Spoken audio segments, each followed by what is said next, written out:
अस्सलाम वालेकुम जी। उम्मीद आप सब लोग खैरियत से होंगे।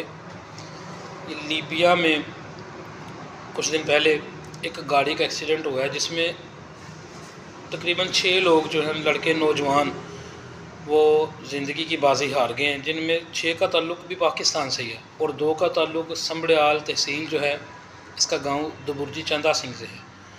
उनमें से एक लड़का उमर वो भी ज़िंदगी की बाजी हार गया है और मुझे स्पेशली उसका दुख है इसलिए कि एक तो वो मेरा स्टूडेंट था 2020-21 में, वो मेरे पास कॉलेज में पढ़ा था, यंग है अभी।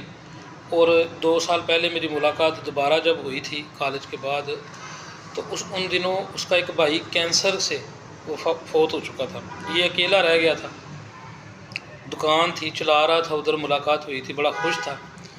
लेकिन वो कुरान की कायदा है कि इंसान को ज़्यादा हासिल करने की चाह जो है ना वो ले जाती है, मतलब उसका तफसीर ये है, तुम्हें ज़्यादा हासिल करने की चाह ने मारा है। माँ बाप की भी कुछ ख्वाहिशात होती हैं, औलाद की भी कुछ ख्वाहिशात होती हैं, मगर खुदारा अपने बच्चों को ख़ुदकुशी पे मजबूर ना करें। ये पैसे दे के ख़ुदकुशी करने वाला मामला है, इल्लीगल भेजना ये और बाहर भेजना, बाहर के मुल्कों में कुछ डंकी लगा के जा रहे हैं, वहाँ पे भी कश्तियाँ डूब जाती हैं, तो वहाँ पे भी खबर मिलती है जितने लोग मारे गए हैं। तो थोड़ा खा लें, ख्वाहिशात का दायरा थोड़ा कम कर लें,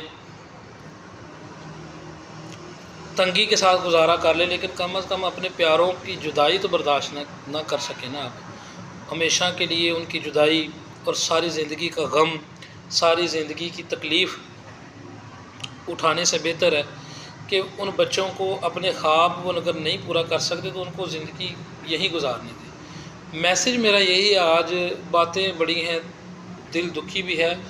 अपने बच्चों को ख़ुदकुशी पे मजबूर ना करें। ये माँ बाप ही हैं जो पैसे लगा के, बाज़ दफ़ा बच्चा ज़िद करता है, तो अगर बच्चा अपने लिए जहर मांगेगा तो क्या हम उसको दे देंगे? या अपने लिए वो आग मांग रहा है तो हम क्या उसे दे देंगे? बल्कि हम उसको मना करेंगे कि ये चीज़ जो है ना ये तुम्हारे लिए बेहतर नहीं है। मैं उन नौजवानों को भी रिक्वेस्ट करूँगा कि ज़िंदगी में जो कुछ आपके मुक़द्दर में अल्लाह ताला ने लिखा है, अल्लाह ताला पर तवक्कुल करें, वो ज़रूर आपको मिलेगा। लेकिन ज़्यादा हासिल करने की चाह हो सकता है आपको मौत के करीब लेके जाए। ये उन्होंने सोचा ही नहीं होगा कि लीबिया में उनकी मौत आएगी।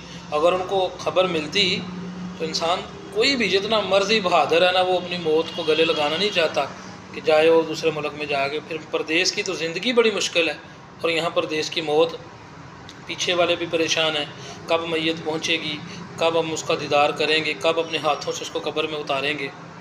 तो अपने बच्चों को यहाँ पाकिस्तान में रहते हुए थोड़ा बहुत वो जो कमा रहे हैं उसी पे गुजारा करें। उनको कंपेयर ना करें कि फ़लाँ ने इतने बंगले बना लिए, फ़लाँ ने इतनी कोठियाँ बना ली, फ़लाँ ने ये कर लिया, फ़लाँ ने वो कर लिया।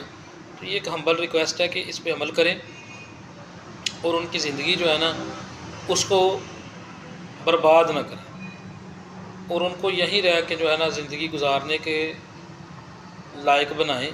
उनको ज़िंदगी की चीज़ें और नेमतें पाकिस्तान में रह के हासिल करने की उनको हिम्मत दें, हौसला दें। उनको हर वक्त नफ़रत ना दिलाएं, उनको हर वक्त टीज़ ना करें, तंज़ ना करें, ताकि वो मजबूर और सब डिप्रेशन का शिकार होकर या तो अपने आप को यहाँ नुकसान पहुँचा लें या इस बोझ तले दबे वो बाहर चले जाएँ गैर कानूनी तरीके से और वहाँ मारे जाएँ। तो इसलिए अगर तो आपको हकीकी तौर पे मोहब्बत है अपने प्यारों से तो उनको बिछड़ने से बचा लें, उनको मौत के हवाले करने से बचा लें। अल्लाह ताला हमें अमल की तौफीक अता फरमाए।